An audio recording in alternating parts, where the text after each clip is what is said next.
Friends, प्रीवियत क्या हाल चाल है आप सभी लोगों के। आई होप आप सब बहुत बढ़िया होंगे और अच्छे से ट्रेडिंग सीख रहे होंगे। ठीक है, तो बाकी अभी सारी सीरीज वीएसए की वॉल्यूम प्रोफाइल की सीरीज खत्म हो चुकी है। ईवीआर भी मैंने आपको बता ही दिया। तो आप जितने ज़्यादा चार्ट शेयर करोगे आपके उतने ज़्यादा डाउट्स क्लियर हो। ओके, तो ये जो वीडियो है ये अभी हमारे एक सब्सक्राइबर ने कमेंट किया हुआ था वीडियो में, कुछ उनके जनरल वीएसए के डाउट्स थे। तो मुझे लगा कि ये डाउट्स सभी को आ सकते हैं और आप डायरेक्टली तो मुझसे पूछ नहीं सकते हो, बातें तो सिर्फ कमेंट में हो सकती है।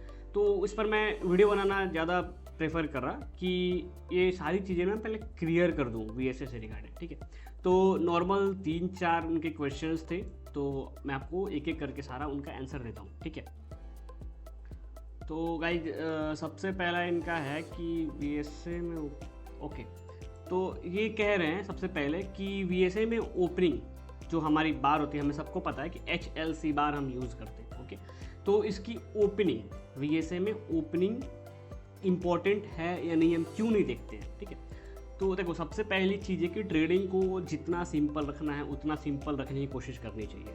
ये सारे ट्रेडर जो सक्सेसफुल है उनका सबका राज यही है। अब जो लोग कैंडल स्टिक में ट्रेड करते हैं, एक सेकेंड, हाँ, जो लोग कैंडल स्टिक में ट्रेड करते हैं उनके लिए OHLC बार होती है, यानी कि उनको उनकी जो अपनी सिस्टम होती है उसमें वो ओपनिंग, हाई, लो और क्लोज देखते हैं। मतलब ओपनिंग उनके लिए कुछ मैटर करती होगी। दुनिया की सबसे पहली बात तो आप एक बात याद रखना कि दुनिया के सारे सिस्टम्स वर्क करते हैं। अगर आप एक सिस्टम में बंद के ट्रेड करते हो तो आपके लिए काम करती है। ठीक है, कैंडल स्टिक वालों की और भी बहुत सारे चार्ट्स होती है, जैसे कि हेनिकेन, देखो यहाँ पे, सॉरी, ये HLC bar, area, step line, line and marker, volume, hollow, सारी चीज़ें होती हैं। एक मैं, हाँ, ये हैकिनाशी, ये बोल रहा था, रेनको चार्ट्स, सारी चार्ट्स होती हैं। तो सब अपने तरीके से काम करती है। वीएसए में क्या होता है, हम ट्रेड करते हैं only and only HLC bar.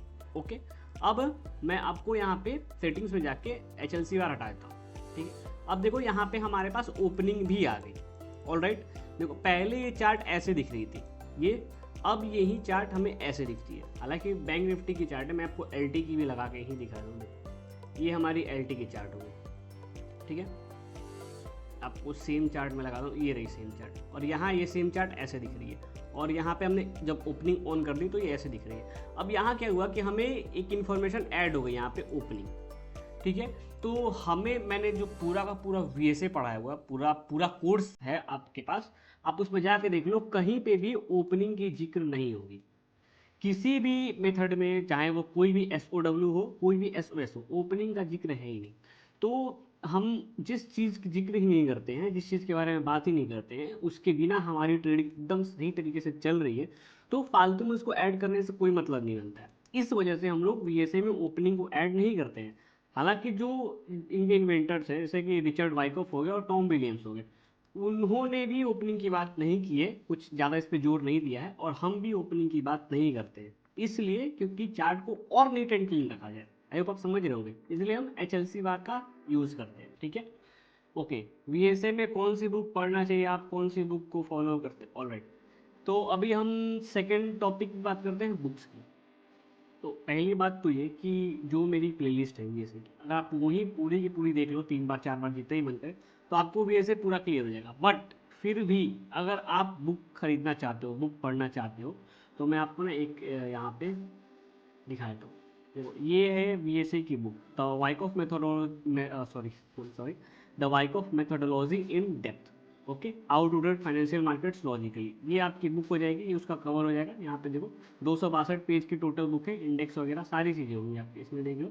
How market moves, waves होंगे, ट्रेंड्स होंगी, आपको असेंडिंग ट्रेंड्स, डेप्थ, सारी चीज़ें, ट्रेंड लाइन, हॉरिजॉन्टल लगे, सारी चीज़ें मैंने पढ़ा चुकी है। एक्यूमुलेशन, मार्कअप, डिस्ट्रीब्यूशन, मार्कडाउन, सारी चीज़ें मैंने बता रखी है। ठीक है, ये सारी चीज़ देखो, EVR बार, सब चीज़ें, तो मैंने ये सारी चीज़ें आपको ऑलरेडी बता रखी है। तो आप बुक पढ़ना चाहते हो, आप बुक पढ़ सकते हो वो वाली। अगर आप वीडियो देख रहे हो तो ये तो बहुत अच्छी बात है, आप वीडियो देख लो, बार बार से सीखो, और जितने ज़्यादा चार्ट देखोगे आपको उतने ज़्यादा ही फायदा होगा। ऑलराइट, तो अभी हम थर्ड उनके क्वेश्चंस पे चलते हैं। क्या वीएसए में, सॉरी, क्या वीएसए में गैप अप गैप डाउन का इंपॉर्टेंस है या नहीं। अगर गैप अप गैप डाउन का इंपॉर्टेंस नहीं है तो वो मार्क करना चाहिए। ठीक है, तो हम समझ गए।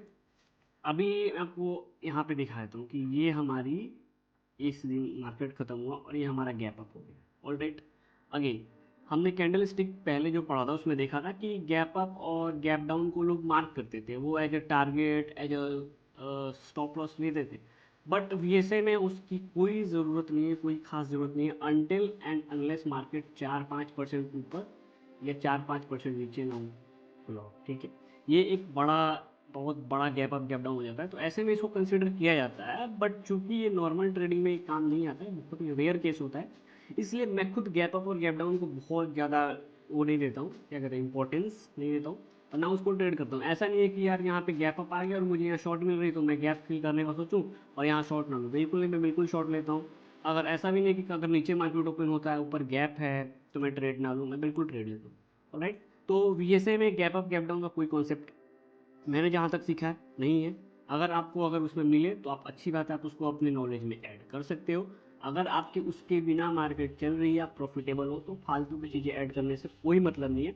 मैंने अपनी जर्नी में सिर्फ यही सीखा है कि जो चीज़ें आपके काम करती हैं, आप बस उनको ऐड करके चलो।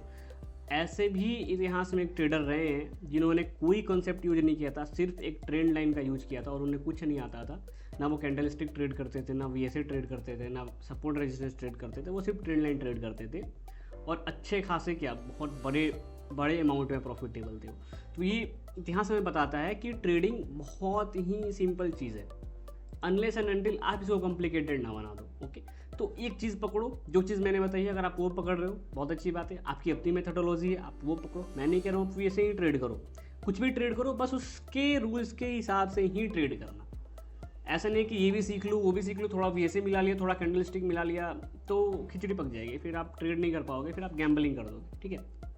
ऑलराइट, इनका लास्ट क्वेश्चन था कि colour based on previous close ही क्यों रखते हैं, वो अगर नहीं रखते हैं तो क्या उससे फ़र्क पड़ता है चार्ट में। देखो, अब पहले आप ये समझो कि colour based on previous close होती क्या है, ठीक है। तो यहाँ पे सेटिंग्स में एक ये पहली सेटिंग आती है, colour based previous, colour bars based on previous close, okay. तो अभी क्या होता है ना, इसमें ये चार्ट जो है ना, ग्रीन और रेड, ये ना पलट जाएगा, कैसे वो मैं दिखाता हूँ आपको। एनएलटी का चार्ट यहाँ लगा दिया, यहाँ मैंने सेटिंग पे गया और यहाँ देखना, आप चार्ट की तरफ देखना, colour based on previous close मैंने हटा दिया। अब यहाँ पे जो बार है ना, वो चेंज हो गई, मैं आपको फिर से करके दिखाता हूँ। ये रेड हो गई और इसको क्लोज कर दिया तो ये ग्रीन हो गई, तो ये ऑन रहता है। अब इसके पीछे की रीज़न मैं बताता हूँ आपको। सबसे पहले तो ये सेटिंग इसलिए होती है कि ये प्रीवियस क्लोज को डिटरमाइन करता है। कोई भी बार में अगर प्रीवियस क्लोज ऐसी है और नेक्स्ट बार ऐसे बन रही है, अगर ये प्रीवियस क्लोज के एक पॉइंट भी ऊपर बन गई तो ये बार ग्रीन हो जाएगा, अगर ये इसके एक पॉइंट भी नीचे बन गई तो ये बार रेड हो जाएगा, ठीक है। अब आप ऐसे समझो, वीएसए में जितने भी SOW या SOS होते हैं, ये सारे के सारे अप बार या डाउन बार पे ही बेस होते हैं। अगर कोई एक अप बार है, ठीक है, वो हाई वॉल्यूम के साथ है, ऑलराइट, तो ये अगर बाइंग क्लाइमेक्स की क्राइटेरिया फुलफिल कर रहा है, और ये अगर मैंने colour based on previous close change कर दिया और ये रेड बार हो गई, तो बाइंग क्लाइमेक्स का क्राइटेरिया ही खत्म हो जाएगा, वहाँ पे वो एक स्टॉपिंग वॉल्यूम का क्राइटेरिया हो जाएगा। तो क्राइटेरियाज ही चेंज हो जाएंगे, जहाँ आप वीकनेस देख रहे थे वहाँ आप स्ट्रेंथ देखोगे, पूरी मार्केट की मूवमेंट गड़बड़ा जाएगी। अब यहाँ प्रैक्टिकली आप देख लो, ये अभी एक स्टॉपिंग वॉल्यूम के टाइप के दिख रहा है, ठीक है। यहाँ पे आप इसको पॉइंट कर रहा हूँ मैं, ऑलराइट, ठीक है। अब हम इसको सेटिंग्स पे चेंज करते हैं, ये देखो मैंने यहाँ पे सेटिंग चेंज कर दी, ऑलराइट। अब ये हो गया ग्रीन बार, यानी कि जो पहले स्टॉपिंग वॉल्यूम था अब ये बाइंग क्लाइमेक्स हो गया है। तो ये बहुत बड़ी प्रॉब्लम हो जाएगी, आप वीकनेस की जगह स्ट्रेंथ देखोगे, स्ट्रेंथ की जगह वीकनेस देखने लगोगे। समझ में आ रही है आपको मेरी बात, ठीक है। तो इसको पहले हम यहाँ पे चेंज कर लेते हैं, ठीक है। अब आप एक और चीज़ देखना, आप इस बार को देखेंगे, यहाँ पे इस बार को देखना, मैंने सेटिंग चेंज की यहाँ पे, सॉरी,